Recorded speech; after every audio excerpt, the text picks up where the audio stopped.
Greetings, ladies and gentlemen. Today is October 7th, and the division series are in full swing, and there's a lot to talk about in these first 6 games. Let's do it.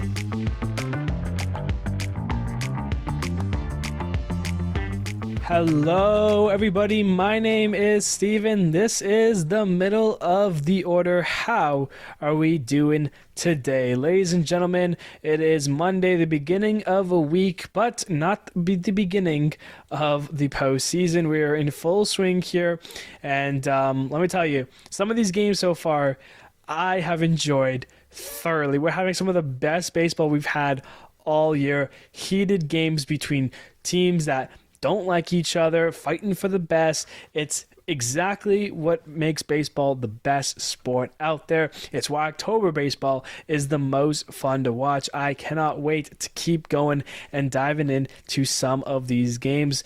And I don't want to waste any time here on an intro here. I just want to get fully into the mix of things here. So with that being said, let's start and talk about these series. We'll start with the Tigers and the Guardians. They played one game on the Saturday here, and it was Tyler Holton on the mound for the Tigers, Tanner Bybee on the bump from the Guardians, and the Guardians pounced in this game. Tyler Holton, they got 5 runs on the board before they even recorded their first out. It was a Stephen Kwan double, David Fry walked, Jose Ramirez the RBI double, Josh Naylor RBI single, and then Reese Olson comes into the game for Tyler Holton and then gives up a 3-run home run to Lane Thomas. 5 batters up, 5 runs on the board from the Guardians. The Tigers offense had nothing to get on Tanner Bybee, or this Guardians bullpen. We talked about it being one of the best bullpens kind of entering the postseason here. It's them and the Padres that have kind of the best 2 bullpens here, and they showed it in this game as well. Later on in the game, David Fry a 2-run double, and the Guardians finish off game 1, 7-0 the final here. As mentioned, Tanner Bybee, great, solid outing, 4.2 innings pitched, 4 hits, no earned runs, a walk, and 6 Ks. And, of course, the AL is lined up weirdly with all the extra off days that they have. So they're playing their second game of the series tonight, I should say, or I guess today at 4 o'clock. Tigers and Guardians will go at it. The probable matchup is Tarik Skubal versus Matthew Boyd. So this is kind of the must-win for the Tigers.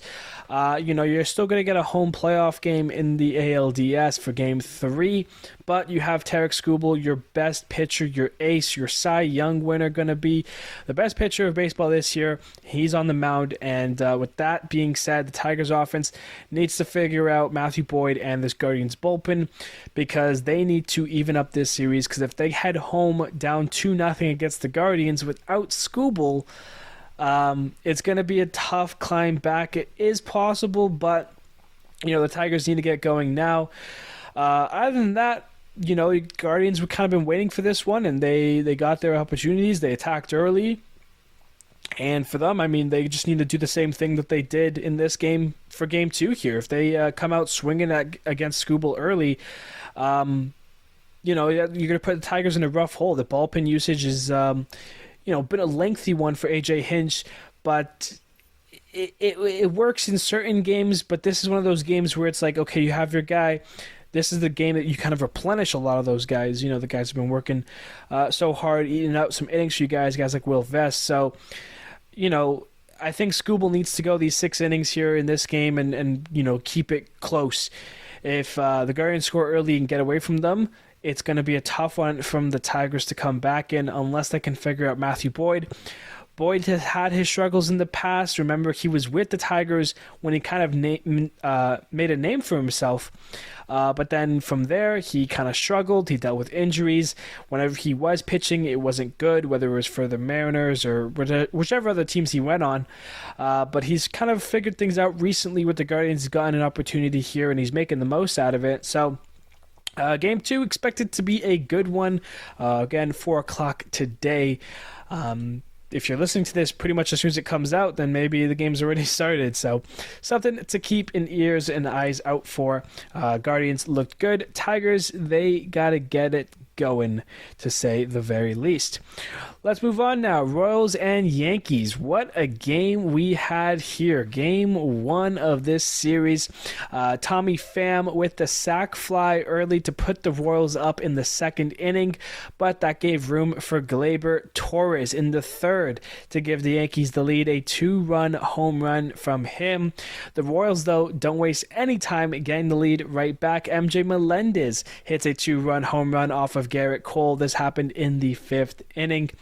The Yankees then get the lead on a 2 bases loaded walk. That was in the 5th inning, MJ Melendez was in the 4th. Two bases loaded walk. So, I mean, unfortunate there for the Royals, but you limit the damage offensively. You don't let them get a hit, but you do damage to yourself, and that gives the Yankees back the lead. But with a runner on, a grounder to shortstop, could be the ending double play. Anthony Volpe shoots it away from the second baseman. That allows the runners to move up to third and second. A brutal and costly error, because then Garrett Hampson steps up, and it's a single up the middle, 2-run score, and it's the lead back for the Kansas City Royals. In the 6th, Austin Wells then ties it with an RBI single, and then in the 7th, it's Alex Verdugo who gets a single to left field. Jazz Chisholm scurrying around the bases, he scores on the play. That gets the Yankees the lead back, and that would be it for the scoring. The Yankees hold the Royals from there, and it is the New York Yankees that take a 6-5 win over the Royals in Game 1 of the ALDS series here. Michael Walker versus Garrett Cole. Walker was all right, for what you expected out of Michael Walker.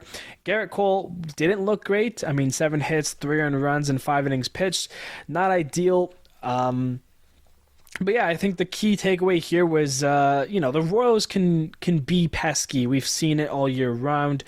That Volpe era definitely helped them out, but again, those 2 base-loaded walks ends up costing them. You can kind of point to any inning, any play, really, and say, like, oh, if only this one was this one, maybe we could have had this game here.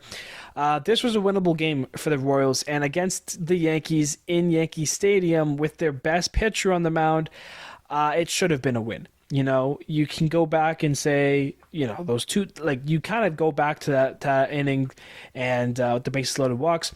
And like I said, great job for the Royals for not limiting it. Got a ball in the gap there, that's 3 runs that score. So to only have those 2 runs come in, you'll take that any day, because it could have been a lot worse. It just so happens that those 2 runs were on your hands. It wasn't like singles beating you up the middle and them doing the damage themselves. The Royals walked in those 2 runs. That kind of cost them this game, and potentially could cost them the series if they don't get the game today. That one later on here, I think 7:30-ish. The Anthony Volpe era was a costly one for the Yankees, so it was kind of a game where it was good, it's close because of all these leads and changes in the lead. It's the first postseason game ever in MLB history where there was 5 lead changes. It was Royals, then Yankees, back to Royals, Yankees, Royals, and then back to the Yankees, who ended up finishing up. You got to talk about Aaron Judge a little bit, because if you go back to his postseason ABs back in 2022, in his last 20 at-bats, he is 1 for 20. He did not look sharp in this game at all. And, we talked about a little bit, Judge has struggled against these guys, particularly in his career. Michael Wacha, Cole Reagan, Seth Lugo, the 3 guys the Royals could be rolling out there for games 1, 2, and 3. And he struggled in this game as well, and I'm off of the numbers here with Cole Reagan's on the mound today, you got to wonder where Judge is at. And, overall, the game was good. Soto threw out Salvi Perez early in this game to save a run. But yeah, it's winnable ball games that it seemed like neither of them wanted to win at certain points. I mean, Giancarlo Stanton, man, we got to talk about the way he runs, because it's sad and it's pathetic. And in this game, it costed him 2 runs rounding the bases. One of them, it was a runner on third. He grounds into the shortstop, kind of double clutches the throw, but still has plenty of time to get Stanton out. And there was 2 outs in the inning. If Stanton was running Oh, like if it was any other runner, he would have been safe and a run would have scored. And there was another play where he was just heading to second. He was at second, ball was in the gap, and he only made it to third when he should have been able to score on that play. And then he ends up not scoring. So Stanton's running is going to hurt the Yankees. If Judge doesn't figure out these pitchers, that hurts the Yankees. And that's two of your big mashers who are kind of letting you guys down. Credit where credit's due for the Yankees bullpen. I talked about how that was kind of the struggle point. It looked good. There wasn't anyone I want to like single out as like, oh, this guy was, struck. Luke Weaver was good. Clay Holmes, give credit where Clay Holmes was due. He was once the closer this season. He was struggling hard. He had a great inning of work. So overall, it was a great game to watch. Very enjoyable. Kind of got the heart racing for both Yankees and Royals fans. Key takeaways for the Yankees, you're happy and you're lucky that you have won that game without Judge, being there, without Stanton being able to run, the Volpe error. And if you're the Royals, the takeaways, you should have won this game. And, you got to kind of regroup and refocus. It's going to be Cole Ragans versus Carlos Rodon tonight for Game 2 before we head off to Kansas City. So again, if you're the Kansas City Royals, you want to win at least one of these two in New York. You don't want to go head back home down 2 and then need to win the next 3 games. Kansas City digs himself into a bit of a hole. All right, now let's get to the cream of the crop and talk about these NLDS series, both of which are off to outstanding starts. The 4 games here, we had 2 on Saturday and 2 on Sunday. Just outstanding stuff. So let's talk about Mets and Phillies, get it into here. And we'll start with Game 1. So you're welcome to the ballpark. Phillies fans going crazy, and they get something to cheer about. Kyle Schwarber, a leadoff home run. The Phils are off and running, and they stopped running because the game was kind of dead from this point on. A lot of close opportunities, a lot of good moments, but no runs were being scored after that Schwarber home run. Zach Wheeler was dominant. He was outstanding. The Mets could not touch him. The Mets had no offense in this game. That was until Zach Wheeler was done. He went 7 innings of outstanding baseball, and as soon as that Phillies bullpen entered this game, the Mets attacked, and it was another comeback game for them. In the 8th inning, it's a 1-0 game, and it's Mark Vientos, an RBI single, Brandon Nimmo, an RBI single, Pete Alonso, a sac fly, JD Martinez, an RBI single, Marte, a sac fly, yabba dabba dabba, 5 runs in the inning for the Mets, and they go from having only 1 hit in the game to being up now 4 runs over the Phillies. And that's just tough if you're Philly. In the 9th, for good measure, Brandon Nimmo has another RBI single, a little insurance run there. The Phillies do get a run in the bottom of the 9th. Cody Clemens, an RBI double, but at that point, it was too little, too late. The Mets win it 6-2, take Game 1 of the series. This game was Kodai Senga versus Zach Wheeler.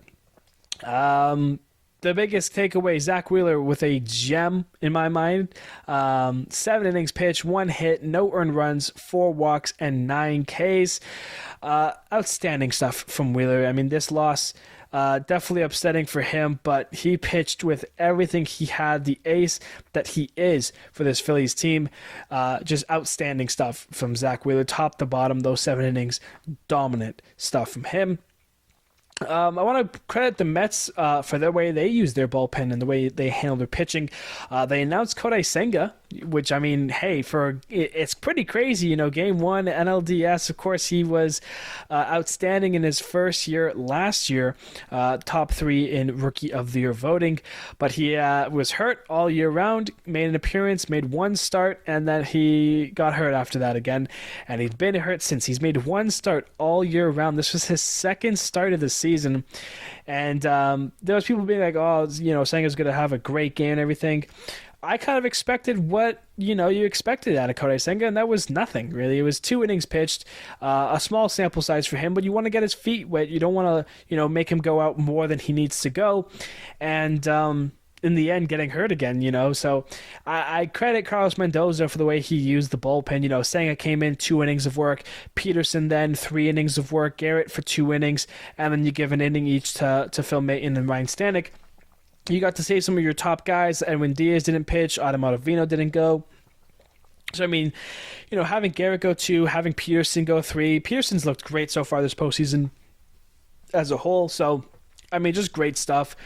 The Phillies offense needs to get kind of looked at in this situation as well. They looked abysmal in this game. 6 of the 9 Philadelphia Phillies starters in this game didn't even record a hit. Kyle Schwarber had 2, and it just was, for the NL East champs here, maybe the extra off days weren't helping them because the offense looked like they forgot how to play. They couldn't touch this Mets staff.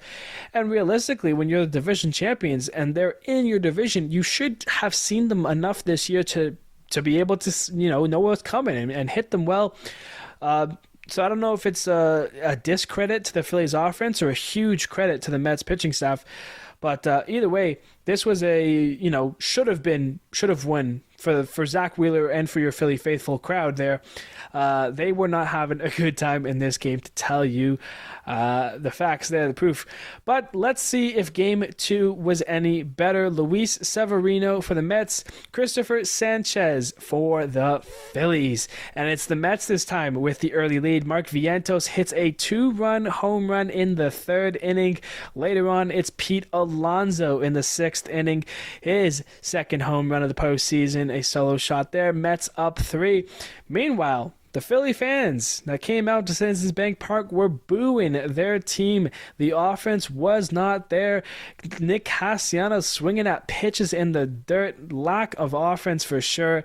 And they were not having a good time. But that changed in the 6th inning with a man on. Who else but your king, your star, Bryce Harper. He launches a 2-run home run and brings the Phillies back to life in this game. So much so that the very next batter, Nicholas Castellanos, then hits a no-doubt shot to left field. That ties the game, and all of a sudden, from having no offense, the game's tied at 3. The Mets, though, they saw this and was like, we'll take care of it. Brandon Nimmo comes right back in the next inning and crushes a home run, just getting out over there in right field. That's his first home run of the postseason. Mets have the lead. In the 8th, it's 2 on with 2 out. It's Bryson Stott. 1 out. Bryson Stott, though. He turns on a ball down the right field line. 1 run scores. 2-run scores. The Phillies take the lead. It's a 2-ribby triple for Bryson Stott, and then Real Muto adds 1 on a fielder's choice. And that should have been good insurance as we headed into the 9th inning. Up 2 are the Phillies. Matt Strom comes into the game looking for the win. He gives up a base hit, and then it's once again Mark Vientos. These Mets just don't die. We've seen it all week long. The comeback Mets, a 2-run home run from Vientos, his second 2-run home run of the game, and it's tied up with 2 outs to go. The Mets are in control. 6-6 though. We head to the bottom of the 9th. The Phillies would get a little rally going. Turner on second, Bryce Harper on first, and it's Nick Castellanos, and he ropes a ball to deep left field. And by the time the ball is off the left field wall, Trey Turner is coming around to score the winning run. Nick Castellanos and the Philadelphia Phillies walk off the Mets with a win in Game 2. They even up the series at 1. Notes of the game: outstanding ball game. We've had so many amazing electric ball games. In the postseason as a whole, you go back to the Mets and Braves when they played those 2 games in Atlanta to decide the postseason. That first game was electric, and then here you go in the postseason, you got the Tigers and the Astros doing crazy stuff. Like the postseason games this year have been electric and amazing, but this game really does take the cake. Outstanding stuff. The Mets still get a little comeback of energy. The Phillies just out comeback them and kind of do it again. But these Mets, man, if in late innings, they're finding ways to come up clutch and do it, and they almost did it here once again. How crazy would it have been if the Mets take the first 2 games of the series in Philly and then head home for 2 games needing 1 win? Very crazy stuff there from the Mets. How about Nick Castellanos, man? Comes up clutch in this game. He was getting booed in this game. He took ugly swing after ugly swing in the dirt from Luis Severino all game long in his first 2 at-bats. But after getting booed, he goes home run, game-tying home run, a double, and then the walk-off hit. Nicholas Castellanos have himself a game here in Game 2. Luis Severino was good in this game as well. He pitched well into the 6th inning. Take away those 2 home runs, he was outstanding, but his final night finishes with 6 innings pitched, 7 strikeouts, 2 home runs, the 3 earned runs overall. But like I said, if you stop it at 5, I mean, 5 innings work, 7 Ks is no earned runs. It's a pretty nice day on the bump for Severino. So I don't think you're complaining about that too much if you are a Mets fan. Just, game got away, got exciting, and the Philly crowd and the pitching was as well. So yeah, Phillies looked good. Mark Vientos has looked really good. Had the two-run home runs in this game. He's been everything the Mets needed, batting third in that lineup. Kind of the unlikely hero for the Mets this postseason. He's been great, and overall, super just great baseball here from Philly. We're heading to New York. They play tomorrow. It'll be Aaron Nola versus Sean Manaea on the bump here. And one thing I do want to mention as well here, the Mets need to be so much smarter when it comes to Bryce Harper, because the way they've been pitching him, in the at-bats I've watched, they're scared of him. And I mean, look, granted, I would be too. Bryce Harper is a menace, especially in the postseason.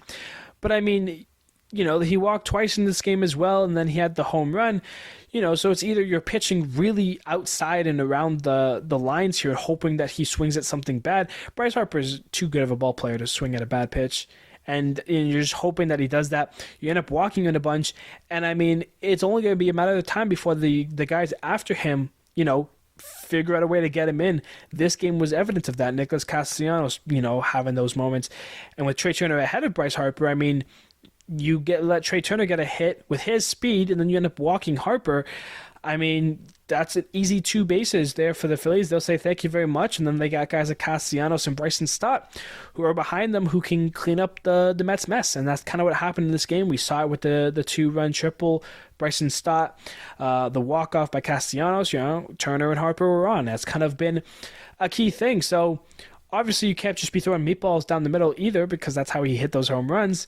So I think the Mets need to come up, use the plane ride back to New York and really look at how they want to go about attacking Harper, because they can't just let him, get on base, and they can't just let him hit home runs. So they need a smarter strategy to attack Harper, because he is smack dead in that middle of that lineup, and he can hurt you in more ways than one. We saw it there yesterday, and I think the Mets definitely need to take a hard look at the strategy they want to go against Harper with. Sean Manaea pitching tomorrow, and that's a lefty-lefty, so maybe he'll be able to have some more success over Harper than the rest of his staff did. But, it's a must-win Game 3, really, because, Game 4 will be electric regardless. But I think Game 3 tomorrow is going to be very interesting. Aaron Nola, what does he have in his tank for these New York Metropolitans? So, overall, the NLDS here, great stuff between the Braves between the Mets and the Phillies. You get so used to saying Atlanta in the postseason, you mix up the two.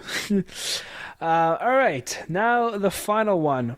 The Mr. San Diego Padres and the Mr. LA Dodgers. This NLDS is hot right now. These two teams hate each other, and this rivalry is starting to be one of my favorites in baseball. Let's dive in, talk about Game 1. Dylan Cease on the bump for San Diego, Yoshinobu Yamamoto on the hill for the Dodgers.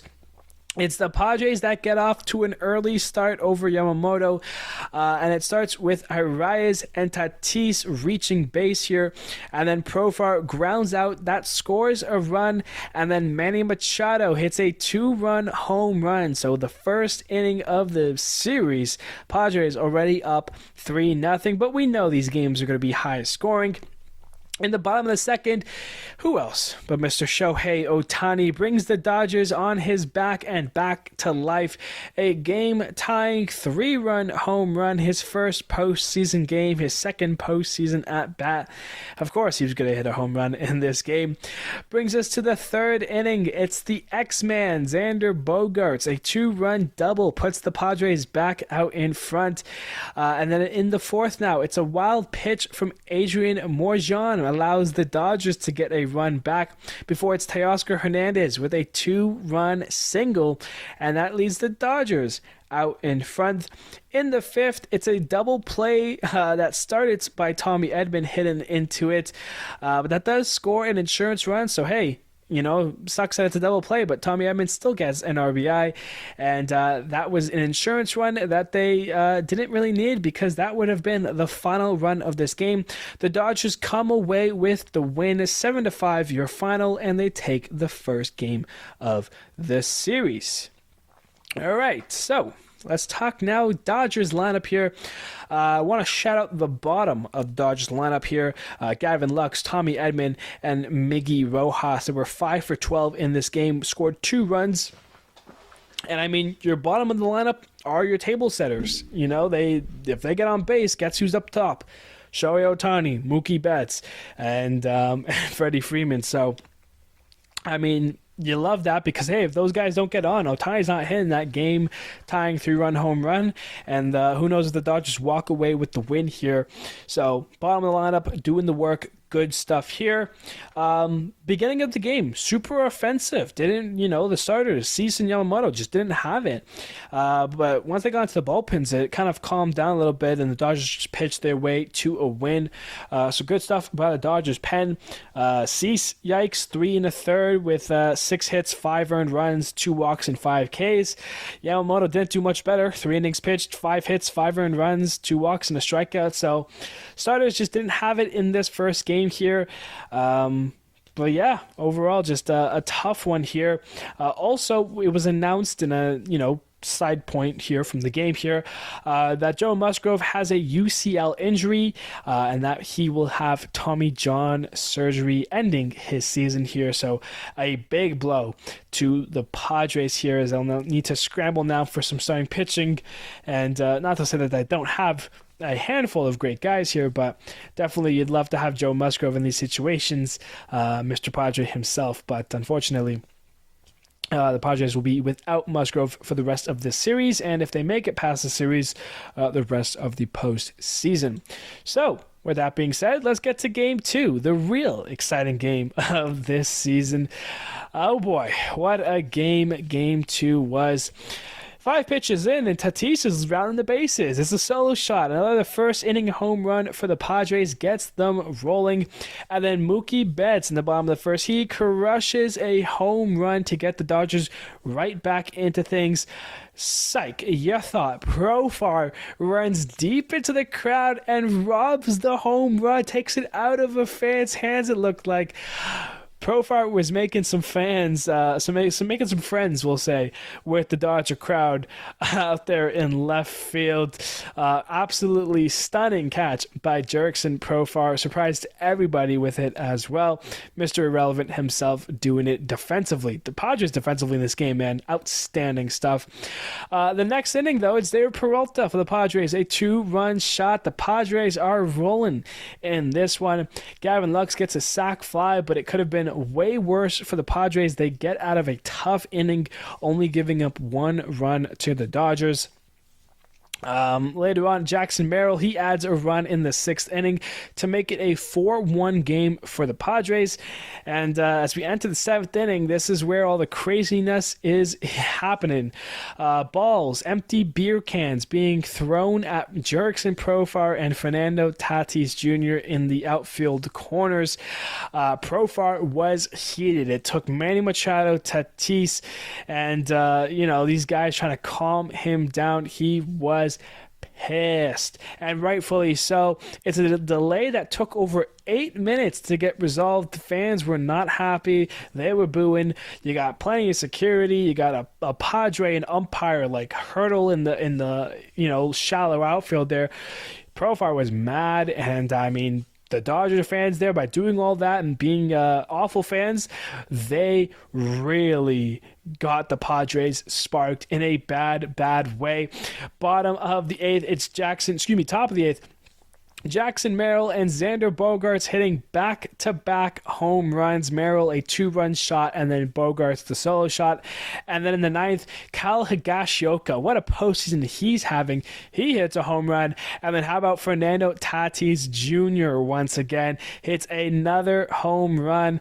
2 in the game and 6 in the game overall for the Padres as the boos come down from the much more empty crowd than the game started. Lots of Dodgers fans left early to cry. The Padres hit 6 home runs, tying a postseason record. For good measure, Max Muncy hits a bottom of the ninth bomb home run to bring the Dodgers back within 8. The Padres are all over the Dodgers in this game. They tie the series up at 1 apiece, and they win the second game 10-2. It was Yu Darvish versus Jack Flaherty. And let's start before we get into all the craziness of the game and all the major things and talking points here. Yu Darvish, outstanding performance by him. 7 innings pitched, 3 hits, an earned run, 2 walks, and 3 Ks. He had Ohtani's number. He had Mookie's number. He had all these guys' numbers. That's why he went so long. The Padres needed a start like this. Outstanding stuff from Yu Darvish. We mentioned the Padres tying the postseason record for 6 home runs in a game. And we got to talk about Mookie Betts here first and foremost because, he almost had that home run, which would have been huge for him, probably his confidence. But you take a look at his postseason at-bats, he is 0 for 22 in his last 22 at-bats. This is not including, of course, walks or fielder's choices or any of that stuff. We got to go back to October 14th, 2022 when he had his last hit in a postseason game. That's 6 straight hitless postseason games for Mookie Betts, and he's batting second. It makes you think just a little bit. Kind of what Dave Roberts is thinking here. Of course, he's your star. He's your MVP. He's one of your guys, but if he's not hitting, put him 5. Let someone who is kind of get the opportunity there. And it's kind of just a head scratcher, and it's gonna, we'll have to see what happens with Mookie in Game 3 here tomorrow. Tatis and Higgy, man, look at them go. They're leading the postseason, 3 home runs each for these guys. I mean, Kyle Higashioka is batting 9th and has 3 home runs in 4 postseason games. That's what you mean by when you have guys who can do it 1 through 9. The offense is scary. The pitching was great. They have great pitchers up and down the lineup of their rotation, of the bullpen. And the defense in this game was great. Jurickson Profar robs the home run of Betts. Tatis had an outstanding couch in right field. And Arias was diving all over the place. And Merrill was making nice catches. And I mean, the Padres, top to bottom, are a complete team right now. They look so good. So good they do. Manny Machado and Jack Flaherty exchanged a lot of words in this game. I believe it was in the 4th or 5th inning. Jack Flaherty strikes out Manny Machado, tells him to sit down using some inappropriate language. And from that point on, they were jarring at each other. They were in the dugouts. They were jarring at each other. Manny Machado went to go take his position at third base. They were still jarring at each other. So lots of words in exchange between those two. They were not happy. And also, people who are not happy, the Dodger fans. And just disgusting from them as a whole. let's not say the Padres are completely innocent in this. You watch the game. Profar was, doing his little dancey dance. Tatis was kind of just out there being a menace to Dodgers fans, but it's rightfully so in certain regards. If you go out to the stadium, you want to jar at the players, you want to make bad comments and stuff within a reasonable thing. You don't want to be going after people's, families, races, like all that stuff. You should stay away from. But making some friends, joking around with them, that's fine. And if you're gonna do it as a fan, you should be able to take it back if the player decides to dish it back, which Tatis was doing. Profile a little bit. He robbed the home run. Did a little kind of step back, jump hop thing that he did. And then what ended up happening is, and from videos that I'm sure will be circulating throughout the internet today from all angles of the bullpen and from the games of Game 2 here, at one point, I believe the 7th inning, which is when it all started, Profar went over with a ball in the hand to give it to the fan that kind of was like, on his back a little bit when he made the catch, kind of was like right there, and he was like pointing at him and everything.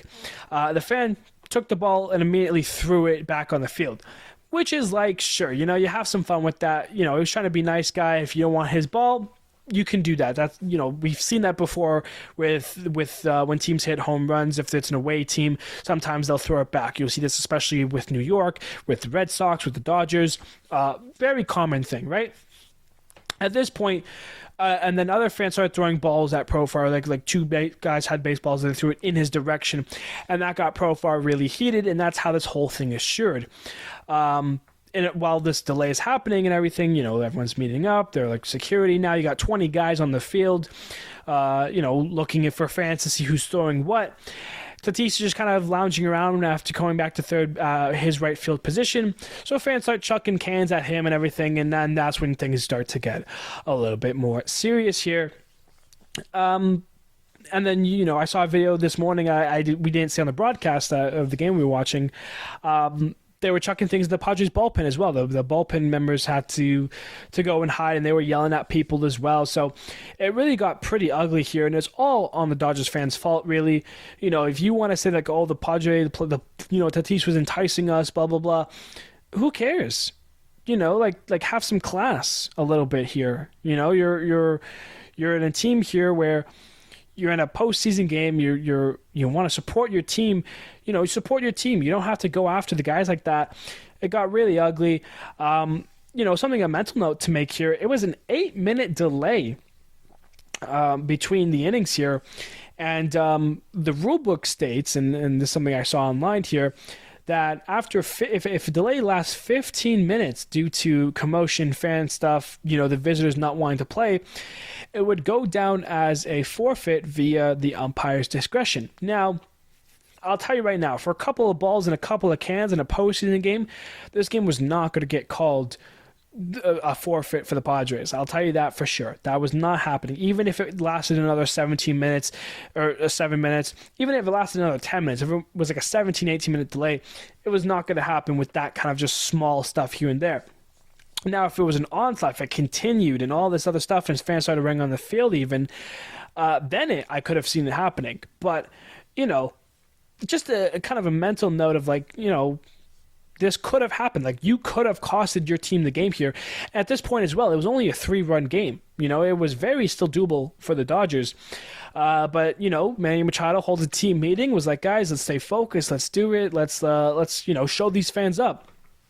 And from that point on, they hit 4 home runs in the last 2 innings. Really blow the game open. So, big stuff there. Good stuff from the Padres, bad stuff from the Dodgers fans base. Last thing to note about this game is that both Freddie Freeman and Xander Bogaerts left the game early with apparent injuries. Of course, Freeman, we know he's been playing hurt. He's been doing a lot of medication and a lot of stuff to help him get through these games here, but I believe it was his back that was acting up on him too much, had an awkward slide, so they pull him, and then Xander Bogaerts on the at-bat he had his home run in. The pitch or two prior, he kind of like pulled his hamstring on a foul ball and then hit the home run. You saw him kind of jog around the bases very slowly. He didn't go out for the ninth inning to finish on defense, so give him a little bit of extra help, head start in his rest. But it'll be interesting to see if either of them are available for tomorrow's game, which of course is in San Diego. Game 3, it's going to be a good one. Let's see what kind of class the Padres fans have. It'll be Walker Buehler versus Michael King for the San Diego Padres. And the series is tied 1 apiece. All right, so those postseason games in the books, 6 down, plenty to go. Let's do a quick recap back in the regular season. September Player of the Months, we're going to be talking about it. Let's start. We'll do them really quickly here because, of course, they're important, but we're in postseason mode here. In the AL, catcher Logan O'Hoppe from the Angels, a 366 average, 3 home runs, 6 RBIs, 791 OPS. First baseman Nathaniel Lau from the Texas Rangers, 310 average, 5 home runs, 20 RBIs, a 930 OPS from him. Gleyber Torres from the Yankees at second, 333 average, 3 home runs, 13 RBIs, and 859 OPS for him. Jose Ramirez from the Guardians, your AL Player of the Month in September at third base, 306 average for him, 6 home runs, 14 RBIs, a 947 OPS. The shortstop, Baltimore man Gunnar Henderson, 316 average, 4 home runs, 14 RBIs, and 922 OPS. The 3 spots in the outfield, Aaron Judge, Yordan Alvarez, and Taylor Ward. 2 of the 3 you could have probably guessed. Aaron Judge, 277 average, 7 home runs, 21 RBIs, a 1.019 OPS. Yordan Alvarez, 282 average, 7 home runs, 15 RBIs, a 960 OPS. And then Taylor Ward, 286 average, 7 home runs, 15 RBIs, a 906 OPS. The starting pitcher of the month, in my opinion, these are my ALs in case we haven't discussed all of that. Ronel Blanco was outstanding. 5 games played, 4-0 in that time. 5 games, 4 starts. He had a 0.75 ERA in 24 innings pitched, 25 strikeouts. So not the craziest in terms of innings pitched or Ks, but the rest, outstanding stuff from him. The rookie of the month, Wyatt Langford, had himself a sneaky good month that could maybe make him the running favorite for the rookie of the year, potentially for the AL. A 300 average, 8 home runs, 20 RBIs, a 996 OPS. Outstanding stuff from Langford. And for the special /DH, I've gone with Julio, who had a great month to try to help Seattle get to the postseason. They come up short, but still a great month for Julio. 328 average, 7 home runs, 22 RBIs, and 895 OPS for him. Moving on now, let's get the NL Players of the Month from the month of September with catcher William Contreras. Pretty sure he was the Player of the Month all months. William Contreras had a great year, 257 average, 3 home runs, 12 RBIs, and 804 OPS from him. Matt Olson started the year cold, but he was the Player of the Month in August, and he's the Player of the Month in first baseman, in my opinion, in September as well. 319 average, 4 home runs, 21 RBIs, a 954 OPS from him. Ketel Marte, a 250 average, 6 home runs, 14 RBIs, and 945 OPS for second baseman there. Joining him, teammate Eugenio Suarez at third base, 277 average, 9 home runs, 18 RBIs, a 1.029 OPS for Suarez. Crazy stuff there. The shortstop, Francisco Lindor, a 311 average, 5 home runs, 12 RBIs, a 989 OPS for Lindor. The outfield spots are as followed. Teoscar Hernandez from the Dodgers, Kyle Schwarber from the Phillies, and then how about Brendan Donovan from the Cardinals? Teoscar Hernandez, 329 average, 5 home runs, 12 RBIs, a 1.012 OPS. Kyle Schwarber, a 293 average, 10 home runs, 22 RBIs, and am I seeing deja vu? Because he also has a 1.012 OPS, the same as Teoscar. Brandon Donovan, 360 average, 3 home runs, 12 RBIs, 971 OPS for him. Starting pitcher, player of the month, Jameson Taillon from the Cubs. 5 games, 3-0 record, a 0.84 ERA, 32 innings pitched with 21 strikeouts. A great month from Taillon here for the Cubs. And for the rookie, how about Jackson Merrill once again? Will it be him or will it be Skeens? Those are the questions we will ask. 309 average, 4 home runs, 13 RBIs, a 917 OPS. And for the special / DH, there's nothing special about who it is because he's obviously the guy. Shohei Ohtani, once again, 393 average, 10 home runs, 32 RBIs in a month. He has more than an RBI a day for the month. A 1.224 OPS. Just an outstanding month to cap off what was an outstanding year from Shohei Ohtani in his first year as an LA Dodger. We will now look at what MLB has. They didn't do a team of the month. They just did their players.